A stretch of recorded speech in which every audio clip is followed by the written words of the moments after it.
Hey YouTube, Incendar Coding here today with a quick video on how to use Google Chrome to help in mobile and web development. It's always really surprising to me just how many people already have Chrome installed and have no idea of all the tools that it contains to help in all kinds of development.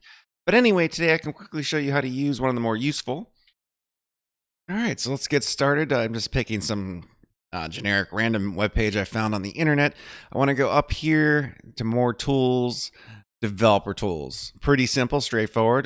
Some elements will pop up so you can go across the web page. I like to go over here to network just because this is really helpful in showing you speeds of how pages load.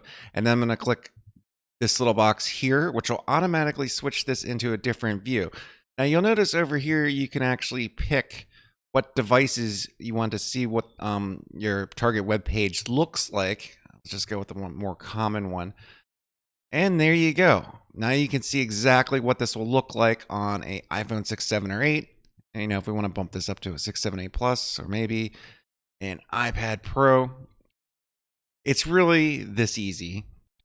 And just to wrap this up today, I'm keeping this a pretty low scope video, but two features I like: you can do a hard reload of the content here. And you'll notice this is why I like to keep the network, as you can see this page, I believe it takes 5 to 6 seconds on a mobile. Okay, well, that time it took 1. You can actually change that too. Change to a low-end mobile hard reload.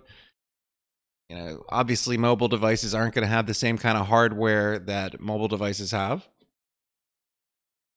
I hope this video quickly helped you out today. I make lots of different content all over the place, and the only way I actually know which content to focus on and make is by going by views, likes, and subscribes.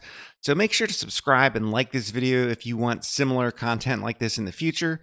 I'll be putting up much deeper and more involved videos for developers specifically in the near future on this channel. I just started this one out, so thanks a lot for watching. I'll see you guys next time.